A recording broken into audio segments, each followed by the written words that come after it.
All right, good afternoon, ladies and gentlemen, and welcome to this press conference of the Monetary Policy Committee. I have been mandated by the committee to read the following statement.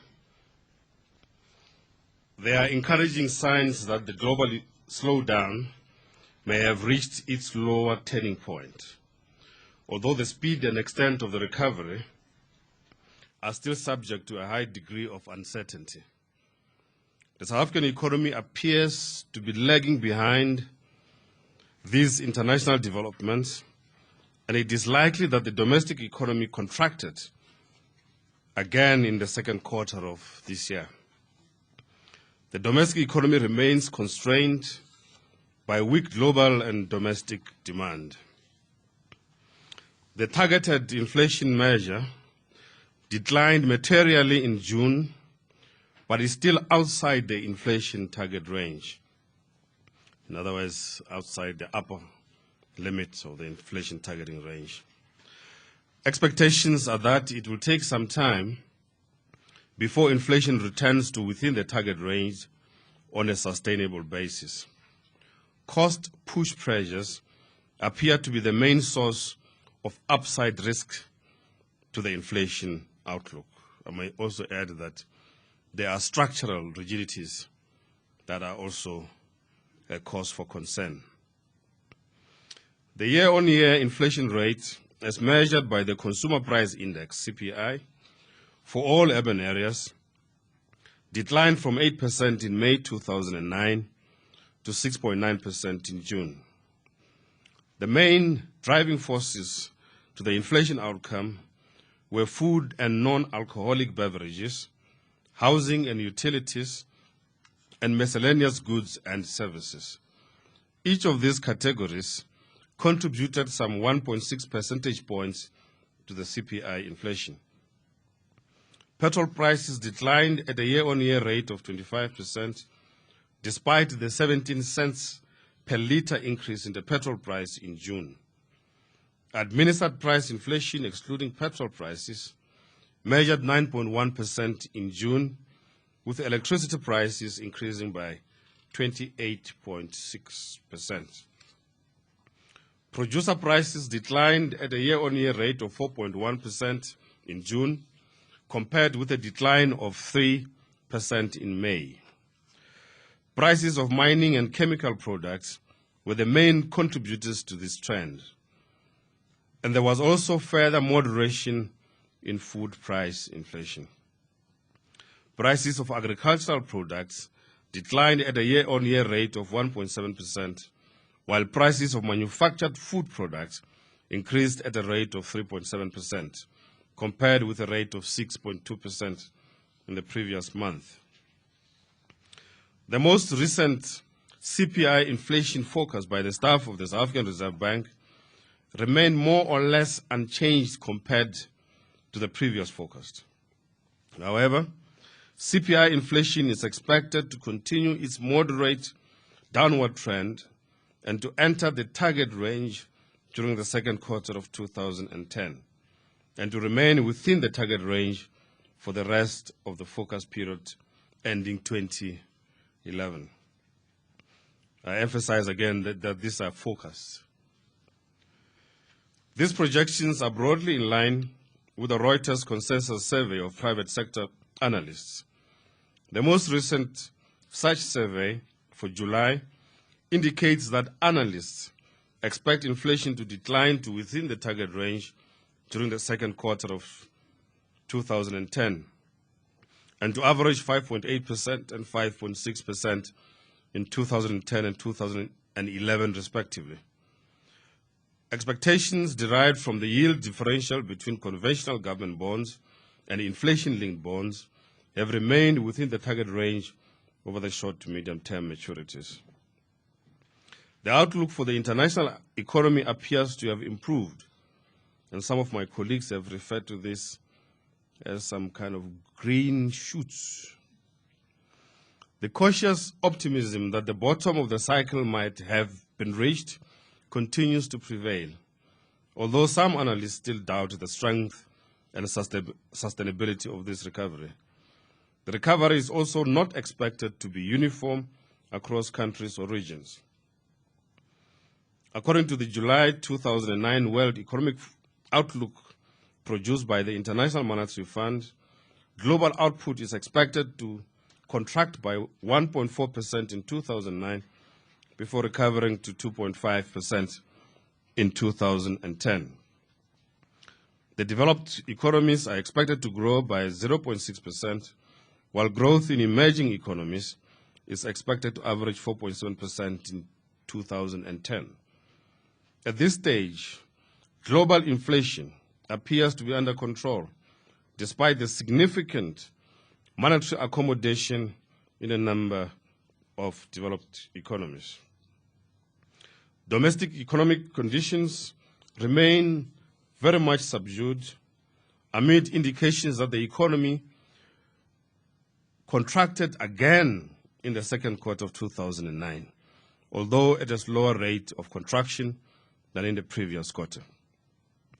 Manufacturing production declined at a year-on-year rate of 17.1% in June and by 3% in the 3 months to June 2009 compared with the previous 3 months. The utilization of production capacity in manufacturing in May 2009 was 78%, down from 84.4% a year ago.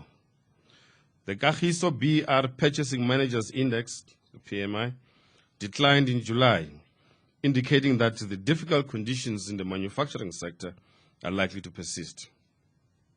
However, according to the PMI, expectations of business conditions 6 months ahead continues to improve. Similarly, the South African Reserve Bank's own composite leading business cycle indicator increased for a second consecutive month in May 2009, indicating the underlying possibility of a recovery later in the year. Household consumption expenditure growth continued to contract during the past few months. New vehicle sales declined again in July, with total vehicle sales declining by 4.5% in July compared with the previous month. Total vehicle exports declined by 12% on a month-on-month basis and by 60.3% on a year-on-year basis.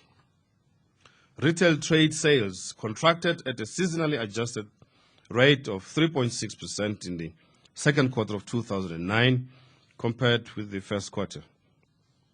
On a year-on-year basis, retail sales declined by 6.7% in June. The FNB BR Consumer Confidence Index increased moderately in the second quarter of 2009, although it is still at low levels, around 4. The weak state of the domestic economy is reflected in the rate of credit extension to the private sector. Year-on-year growth in total loans and advances of banks to the private sector declined from 6.3% in April 2009 to 2.2% in June 2009. On a quarter-on-quarter basis, negative growth of 1.8% was measured in the second quarter of 2009. Year-on-year growth in mortgage advances moderated to 8.2% in June, while installment sales, credit, and leasing finance, as well as other loans and advances, experienced negative year-on-year growth. These declines are due in part to stricter lending criteria being applied by banks. The impact of negative wealth effects on domestic consumption expenditure may have changed somewhat given the partial recovery of equity prices in the local and global markets. Since the beginning of the year, the all-share index on the JSE Limited has increased by about 14%. However, the index is still significantly below the levels reached in 2008. The various house price indices also show that house prices continue to decline in July, but the pace of decline appears to be moderating. The exchange rate of the rand has remained relatively volatile, but within a range that has prevailed since May 2009, given the decline in global risk aversion. The exchange rate of the rand fluctuated between approximately 7 rand 68 cents to the US dollar and 8 rand 32 cents to the US dollar since the previous meeting of the MPC. Since the beginning of the year, the nominal effective exchange rate of the rand has appreciated by about 13%. As noted above, food price developments continue to be a major factor in the overall inflation outcomes. After months of relative stickiness, food price inflation at the consumer level appears to be responding to the favorable trends at the producer price level. In June, food price inflation declined to 9.8% compared with a rate of 16% in January 2009. The main risks, upside risks to the inflation outlook, emanate from cost push pressures. The international oil price has continued its stronger upward trend as the outlook for the global economy improves. The price of North Sea Brent crude oil has remained above $70 per barrel for most of the period since the previous meeting. Although domestic petrol prices were reduced by 21 cents per litre in July, the current under recovery suggests that a further petrol price increase is likely in August. Other adverse cost pressures include administered price increases, particularly electricity prices, and wage increases which have generally been above the inflation rate. In the first quarter of 2009, the increase in unit labor costs over 4 quarters amounted to 11.2%. I now come to the monetary policy stance.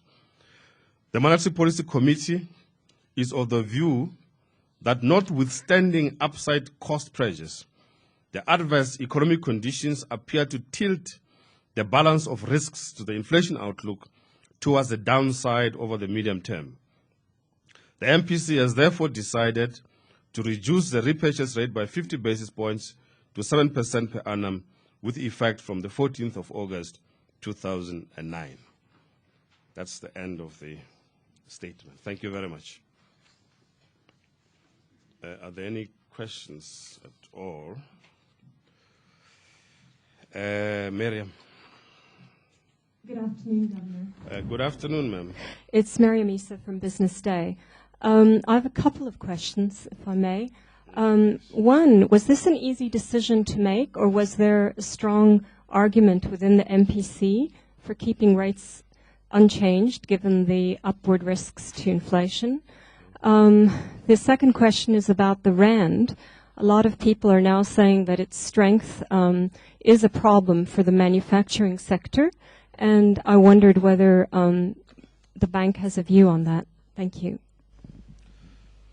On the first question, the committee, as usual, deliberated at some length about what position we should be taking. And it was very close. Let me say it was very closely debated. But at the end of the process, as usual, we agreed on the decision as communicated. In fact, some of the members of the committee who have been members of this committee since about 10 years said that they don't recall a point at which decisions have been easy to make. But I do recall 1 or 2 moments, but they said they don't. So this was one of those moments where we had quite a long debate about what to do. The second point about the exchange rate, the lesser said about the exchange rate, the better. All that I can say is that clearly the exchange rate has been of some assistance in the attainment of lower inflation in the country. There are always different voices that one hears when the exchange rate reaches a particular level. So that's part of life. In fact, I had a meeting with the National Association of Automobile Component Suppliers or something like that.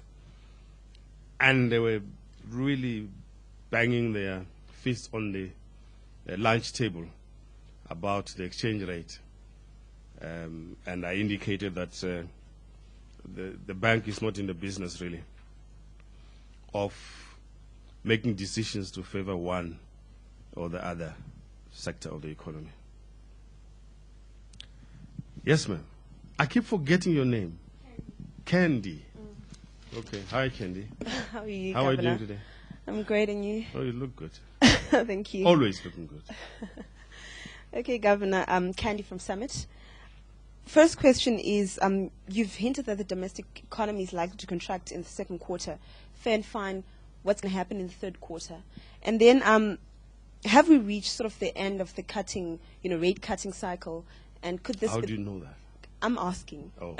And could this be the last cut that we find as your governor? Is this the last one that you make as governor? I don't know. Incidentally, I'm still around a bit, unlike some of the writings in the press suggesting that this was my last MPC meeting. It's not. And by the way, for your information, I have a letter from the president appointing me for 5 years. But as you know, I'll leave in November. So this time, I really don't know what the MPC is going to decide next. I really don't know. I got into a bit of trouble with them because you remember last time I said if I was the only member of the committee, there would be no further monetary accommodation. So you can see the committee is a very strong group of people. They make independent decisions. And by the way, it's not true, as Claire Besseker of Financial Mail said, that I throw my weight around the committee. It's not true. I don't know where she thumb-sucked that from. But clearly she's thumb-sucked it somewhere at some restaurant in Cape Town. Any other question before I go? I have to go to the airport. Anybody else who's not Miriam? No? Okay. Last question. Yes, Miriam. Governor, I just wanted to follow up on the GDP contraction.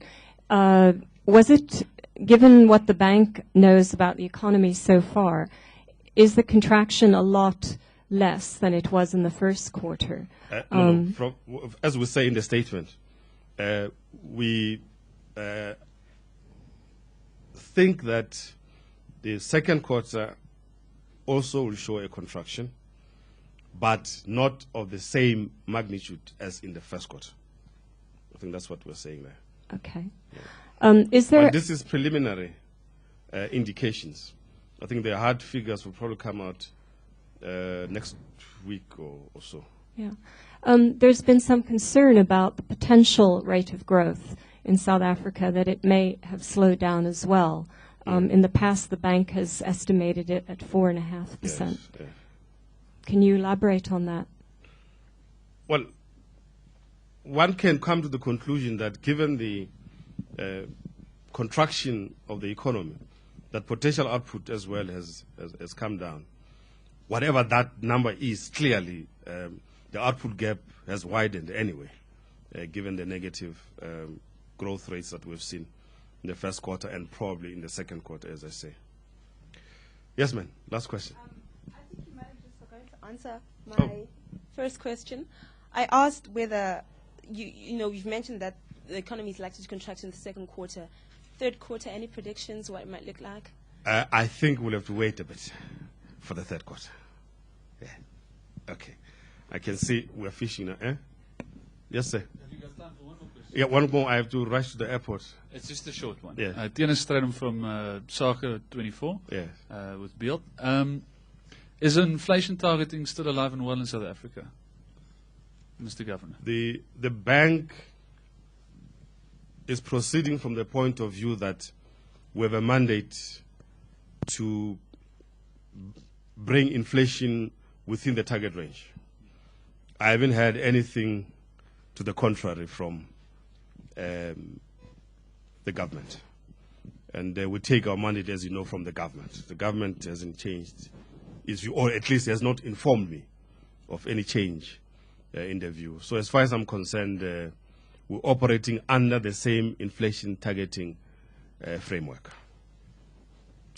Thank you very much. Thank you very much, and happy Women's Month. Thank you.